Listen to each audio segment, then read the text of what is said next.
part of my role, as the Chairman's pointed out, is attracting investment into Northern Ireland. We've always found that simply getting people to come and have a look at some of the changes that have been going on have made a big difference. So we're very grateful that you've decided to have your conference here this time. What I want to focus on just for the next 10 or 15 minutes is the importance of engineering enterprise in economic development, and specifically looking at two particular questions. What is happening in the economy, and then the role that engineering has to play.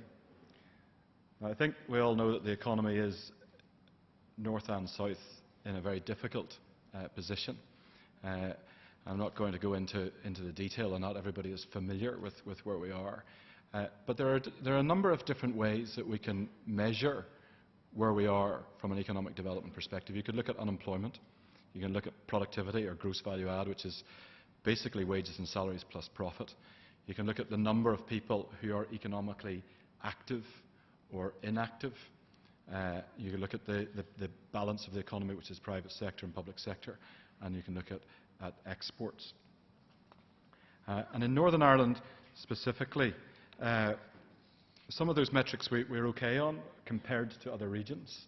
Unemployment is not bad compared to other regions. We're about sort of hovering around 7%. But other metrics we're not so hot on. We're pretty poor.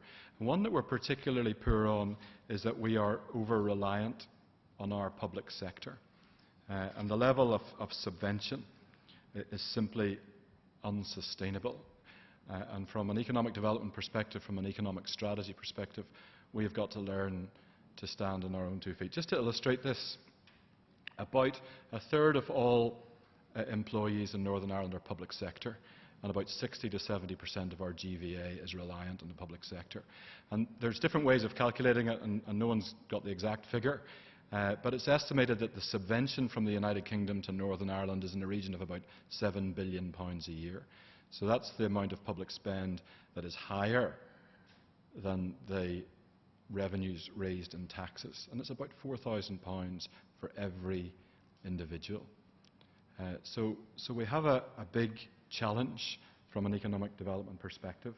The executive, so that's the first and the deputy first ministers and all of the ministers of each of the 11 government departments that we have here, Alex Atwood here this morning, have a programme for government. So this is what they have basically said to the public: this is what we will do with your money over the next 4 years. And their programme for government has as its #1 priority growing the economy. And there are obvious metrics that they will look at. Any politician is concerned about the job numbers, but particularly both North and South, because Invest Northern Ireland is effectively the same as Enterprise Ireland and the IDA added together. We're doing both of those functions in one organisation. Always politicians are looking at the job numbers and the levels of employment and unemployment, but there is a greater emphasis recently on the quality of those jobs as well. So we're looking at the skills, we're looking at innovation and research and development, but driving all of this is exports.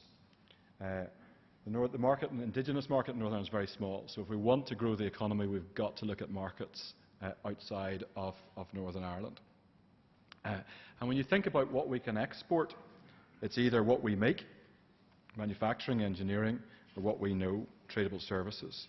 And basically, the message I want to get across this afternoon is that is why engineering is so important to our economy. We have a number of structural problems that we face, and the economic strategy that the executive has basically says we need to export more. And when we think about what we can export, it's about what we make or what we know, and engineering plays a fundamental part in that. This is an overview of the economic strategy, but there's different parts to it. We talk about rebalancing and rebuilding. The rebuilding element is simply trying to make up the ground that has been lost since the recession. And the rebalancing, the main part is to try and rebalance the public sector, private sector imbalance that there is as well. But also the move from lower quality jobs to higher quality jobs. But the focus of that strategy is on innovation, it's on employability and skills, it's about competing in the global economy and growing our businesses through that, and developing the economic infrastructure. And when you consider each of those channels of the strategy, engineering has a very important role to play.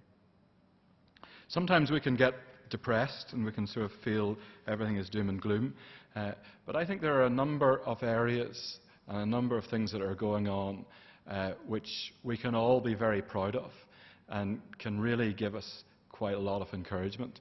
For example, in Northern Ireland, in Belfast, we have Bombardier, and the largest single inward investment that we've ever had has been through the Bombardier C-Series. So this is a new 110-seater jet, single-aisle jet that Bombardier are building. And if you've ever flown out of Belfast City Airport, on the opposite side of the runway there's a huge Bombardier factory. And what they are doing there is they are making the wings for this new plane, which is going to be launched in the next year or so. So it's made of composite material, and it's a £500 million investment. So it's our largest investment. Our largest manufacturing employer is in aerospace and in engineering.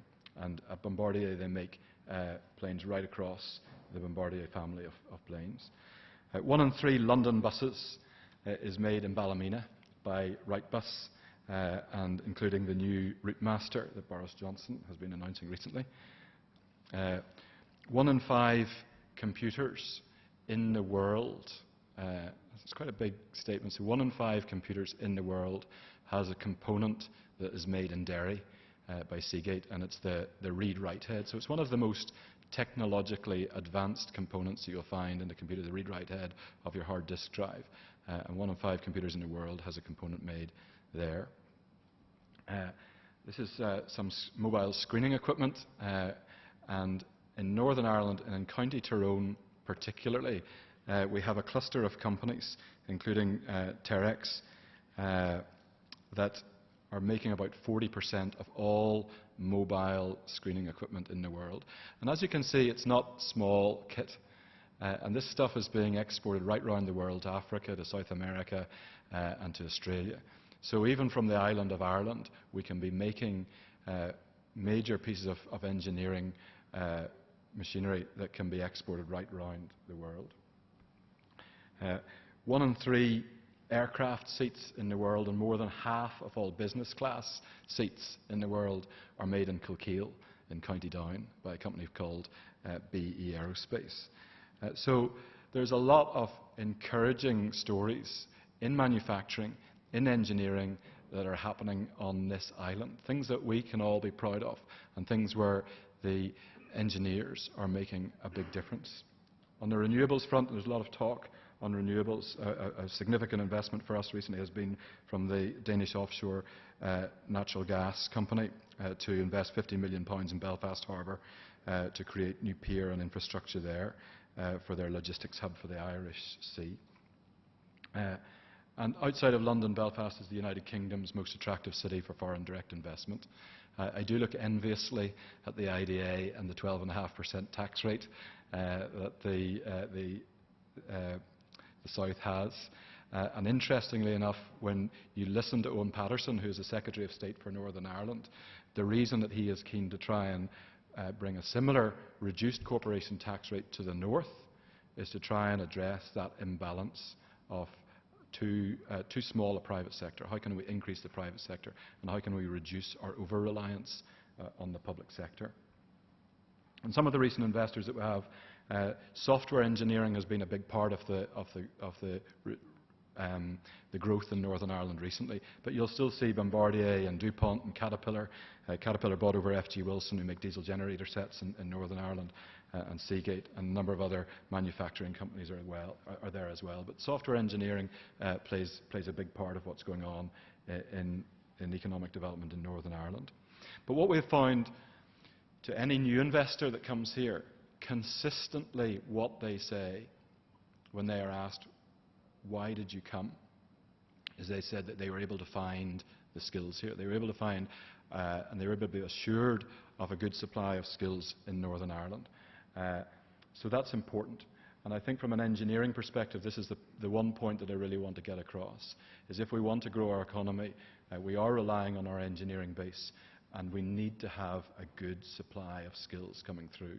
So how can we work together to make sure that from a career perspective, engineering is seen as a good thing to do? How can we work with the schools? How can we work with the universities? How can we work with the businesses?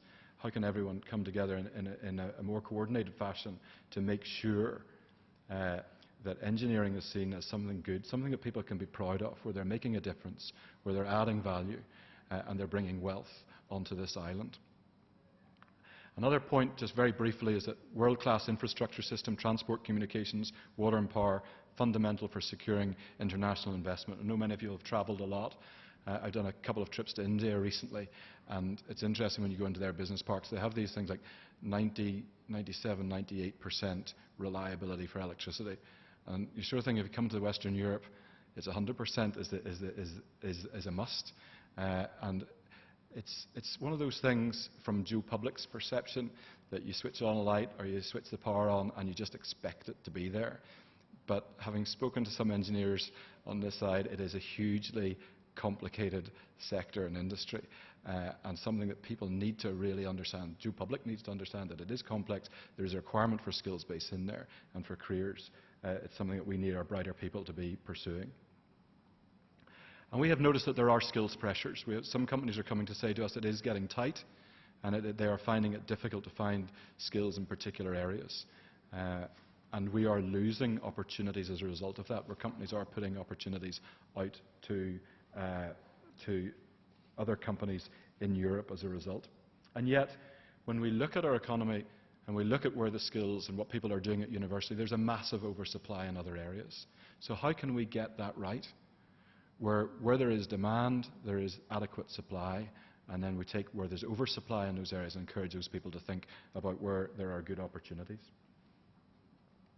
So when I look at the forecasts and where we have a competitive advantage, and this is a competitive advantage on the island of Ireland, there are a number of particular areas, and engineering plays a role in each of those. So to finish, the challenge I think that we have is how can we change people's perceptions?